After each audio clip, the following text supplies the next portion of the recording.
नमस्कार, मैं हूं सत्यपाल और आप देख रहे हैं CWB हिंदी न्यूज। शक संवत 1946 विक्रम संवत 2081 आज वैशाख मास के कृष्ण पक्ष की षष्ठी तिथि और दिन सोमवार है। तदनुसार अंग्रेजी तारीख 29 अप्रैल सन 2024।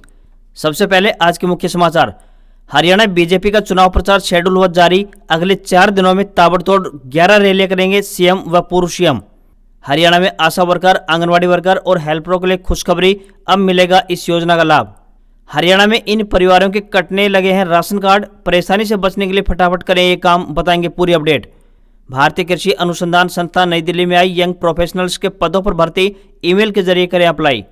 हरियाणा में बिश्नोई परिवार को मनाने में जुटी बीजेपी, भव्य बिश्नोई को सौंपी गई अहम जिम्मेदारी। वीरेंद्र सिंह बोले, भूपेंद्र हुड्डा, रणदीप सुरजेवाला, कुमारी शैलजा और किरण चौधरी को लाएंगे एक साथ एक मंच पर। चरखे दादरी खापों ने लिया वोट की चोट मारने का फैसला।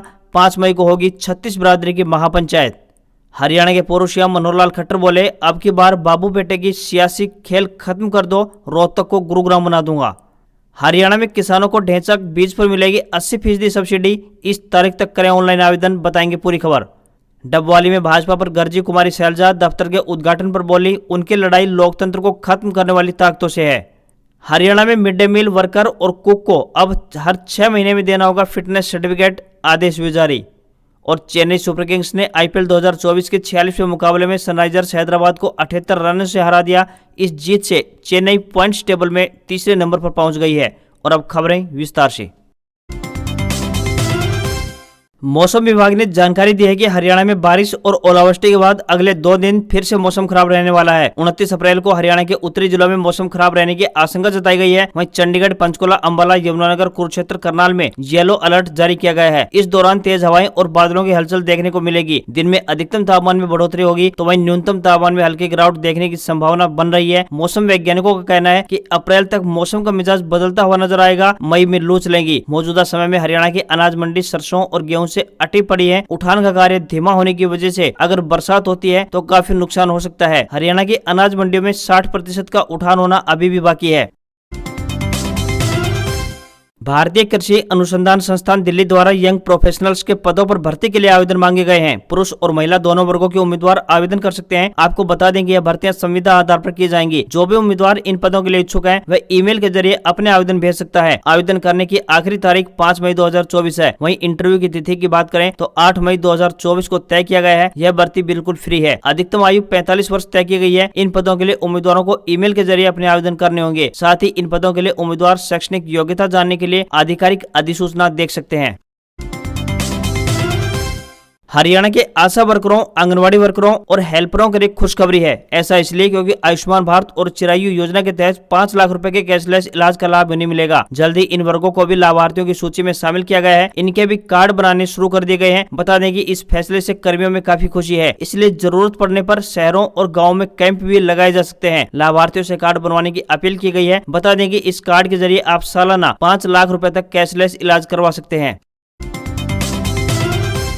हरियाणा में साइन दस्तावेज सत्यापित नहीं होने के कारण परिवारों का परिवार पहचान पत्र यानी PPP बंद हो गया है, जिसके चलते पात्र परिवारों के राशन कार्ड कट गए हैं। अब इस समस्या को ठीक करवाने के लिए लोग नगर परिषद व CHC सेंटर के चक्कर काट रहे हैं। जिन परिवारों की वार्षिक आय 1,80,000 रुपए से कम है उन्हें आयुष्मान कार्ड व राशन कार्ड की सुविधा मिलती है। लेकिन अब PPP यानी परिवार पहचान पत्र के बंद होने के कारण लोगों को ये सभी सुविधाओं का लाभ नहीं मिलने से परेशानी बनी हुई है। अधिकतर लोगों को इस समस्या के बारे में तब पता चला जब वे राशन लेने डिपो पर पहुंचे और वहां पर बायोमेट्रिक लगाने पर PPP यानी परिवार पहचान पत्र नोट फाउंड पाया गया। अगर किसी की ID पोर्टल से डिलीट हो रही है तो CHC सेंटर पर जाकर डॉक्यूमेंट वेरिफिकेशन साइन सहित करवानी होगी। इसके लिए PPP में मौजूद सभी मेंबर के आधार कार्ड चाहिए होंगे। तमाम कागजात अपलोड करने के बाद अपलोड किए गए कागजातों संबंधित जानकारी को वेरीफाई करवाना होगा। वेरीफाई के लिए प्रिंट निकाला जाएगा और PPP ID में मुखिया को उस पर साइन करके इसे वापस अपलोड करवाना होगा।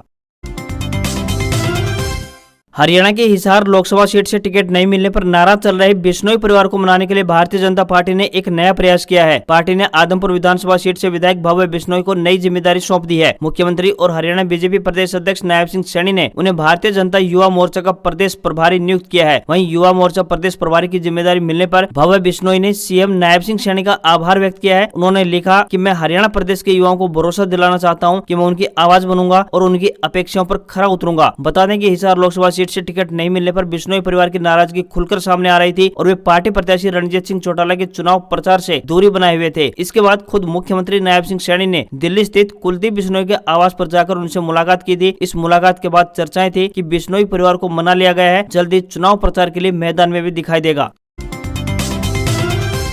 हरियाणा में उर्वरकों के अंधाधुंध इस्तेमाल से हमारी मिट्टी अपनी उपजाऊ शक्ति खोती जा रही है। इसकी रिकवरी के लिए जैविक खेती और प्राकृतिक खेती को बढ़ावा दिया जा रहा है। इसी कड़ी में प्राकृतिक खेती को बढ़ावा देने के लक्ष्य के साथ राष्ट्रीय खाद्य सुरक्षा मिशन एवं फसल विविधीकरण योजना चलाई जा रही है, जिसके तहत किसानों को ढेंचा घास यानी कि जंतर बीज की खरीद पर 80% सब्सिडी दी जा रही है। कृषि विशेषज्ञों का कहना है कि ढेंचा एक बेस्ट इको फ्रेंडली ऑप्शन है। यूरिया की ज्यादा इस्तेमाल से मिट्टी की सेहत पर बुरा असर पड़ता है, जबकि हरी खाद की खेती के कोई भी साइड इफेक्ट नहीं देखे गए हैं। ये वातावरण में नाइट्रोजन के स्थिरीकरण में मददगार होता है, साथ ही मिट्टी में जीवांशों की संख्या भी बढ़ाती है। इससे भूजल में भी सुधार पाया गया है। यदि आप भी ढेंचा के बीजों को सब्सिडी पर हासिल कर सकते हैं, इसके लिए मेरी फसल मेरा ब्यौरा पोर्टल या फिर agriharyana.gov.in पर आप 20 मई 2024 तक ऑनलाइन आवेदन कर सकते हैं। सभी आवश्यक दस्तावेजों की कॉपी हरियाणा बीज विकास निगम के बिक्री केंद्र पर सबमिट करनी होगी। वहीं पर 20% राशि का भुगतान करके किसान भाई ढेंचा बीज पर सब्सिडी हासिल कर सकते हैं। किसानों को अधिकतम 10 एकड़ यानी 120 किलो बीज मिलेगा।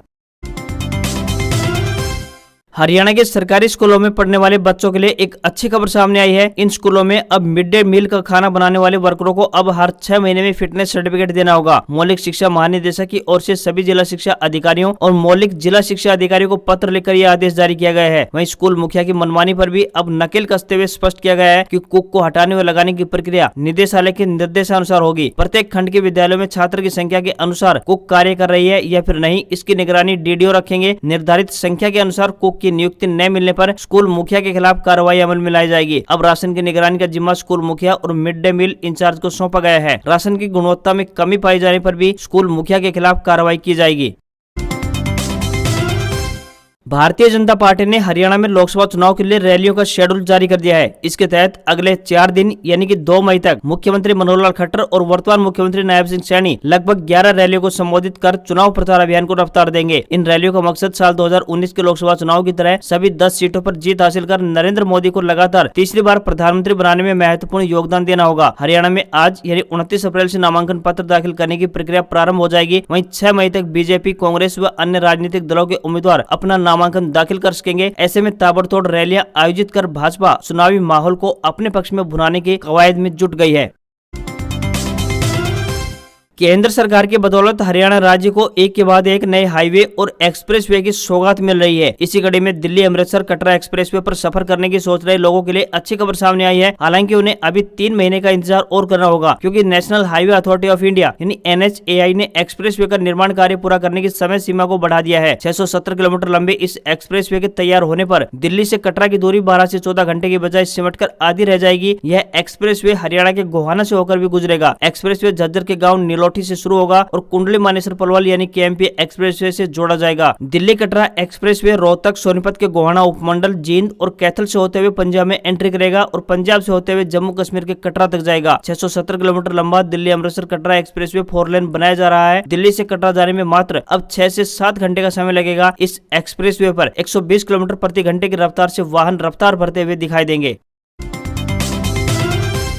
किसान आंदोलन की वजह से ट्रेनों का संचालन अब पूरी तरह से चरमरा गया है। रेलवे की लाख कोशिशों के बाद भी ट्रेनें सही समय पर नहीं चल पा रही है। कुछ ऐसे यात्री भी हैं जिनके पास नाम मात्र पैसे रह गए हैं और वे खाने पीने का सामान लेने में भी असमर्थ हैं। इसलिए वो ट्रेन के आने तक भोजन की तलाश में स्टेशन से बाहर घूम रहे हैं। वहीं मार्ग बदलने के बाद भी लंबी दूरी की ट्रेनें कई घंटों की देरी से गंतव्य स्थान पर पहुंच रही है। अंबाला लुधियाना रेलखंड बंद होने के कारण रेलवे अंबाला चंडीगढ़ शाहीनवाल की राष्ट्रीय ट्रेनों का संचालन कर रही है। अंबाला से चंडीगढ़ पहुंचने के 35 से 40 मिनट लग रहे हैं, तो वहीं चंडीगढ़ से शाहीनवाल के बीच लगभग 53 किलोमीटर की एक लाइन को पार करने में ही 4 से 5 घंटे का समय लग रहा है। अंबाला लुधियाना रेलखंड पर शंभू रेलवे स्टेशन के नजदीक रेलवे लाइनों पर 17 अप्रैल से बैठे किसानों की वजह से ये रविवार यानी 28 अप्रैल तक यानी 12वें दिन आंदोलन के 2205 ट्रेनों का संचालन अब तक प्रभावित हो चुका है।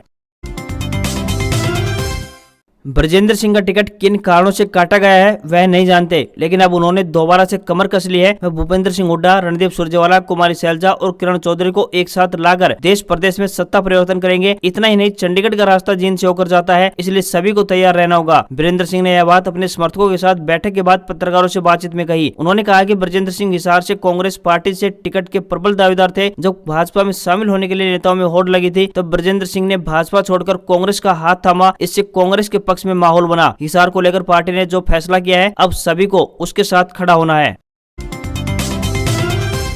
हरियाणा के चरखी दादरी में जिले की खापू ने लोकसभा चुनाव में किसान विरोधी ताकतों के खिलाफ मोर्चा खोल दिया है। बाबा स्वामी दयाल धाम पर रविवार को हुई जिला स्तरीय सर्वजातीय एवं सर्वखापीय महापंचायत में किसान विरोधी संगठनों को वोट की चोट मारने का एक अहम फैसला लिया गया। इसके लिए 5 मई को 36 बिरादरी की महापंचायत बुलाने का भी निर्णय लिया गया है। पंचायत में 30 अप्रैल को दादरी में प्रस्तावित रैली में जाकर काले झंडे दिखाने का सुझाव दिया गया। हालांकि 1.5 घंटे चले मंथन के बाद निर्णय लिया गया कि रैली का विरोध नहीं बल्कि बहिष्कार करेंगे और गाँव में जाकर इसके लिए लोगों से भी अपील की जाएगी। खाप फोगाट 19 के प्रधान बलवंत फोगाट ने बताया कि 5 मई को जिले में होने वाली महापंचायत में आगामी लोकसभा चुनाव में वोट की चोट के लिए 36 बिरादरियों के साथ चर्चा की जाएगी। महापंचायत में समितियां गठित की जाएंगी जो शहर के हर वार्ड और गांव में जाकर लोगों से किसान विरोधी दलों को सबक सिखाने की अपील करेंगी। हरियाणा के पूर्व मुख्यमंत्री मनोहर लाल खट्टर का कहना है कि राहुल गांधी के होते भाजपा को जीत की चिंता करने की कोई जरूरत नहीं है। देश में लगातार तीसरी बार भाजपा की सरकार बनने का श्रेय पहले प्रधानमंत्री नरेंद्र मोदी को जाएगा। साथ ही राहुल गांधी की भी भाजपा की जीत व कांग्रेस की हार में कम भूमिका नहीं होगी, क्योंकि वे महात्मा गांधी के कांग्रेस को खत्म करने के सपने को पूरा करने में लगे हुए हैं। पूर्व मुख्यमंत्री रविवार को पूर्व मुख्यमंत्री भूपेंद्र सिंह हुड्डा के हल्के गढ़ी सापला किलोई के गाँव जसिया में विजय संकल्प रैली को संबोधित कर रहे थे। पूर्व सीएम मनोहर लाल खट्टर बोले कि अब की बार बाबू बेटे का सियासी खेल खत्म कर दो, रोहतक को गुरुग्राम बना दूंगा। मनोहर लाल खट्टर ने कहा कि प्रदेश के अंदर जातिवाद की राजनीति को जन्म देने वाले सांपला किलोई हल्के के रहने वाले हैं, जबकि भाजपा सरकार ने किसी भी वर्ग के साथ कोई भेदभाव नहीं किया। जनसभा को बाबा बालकनाथ, वित्त मंत्री जेपी दलाल व दूसरे पार्टी के नेताओं ने भी संबोधित किया। वहीं भाजपा प्रत्याशी डॉक्टर अरविंद शर्मा ने कहा कि वे अगले 5 साल में सांपला तक मेट्रो लेकर आएंगे। असौदा तक सर्वे हो चुका है, अगर मेट्रो नहीं लेकर आ सका तो चुनाव लड़ना छोड़ दूंगा।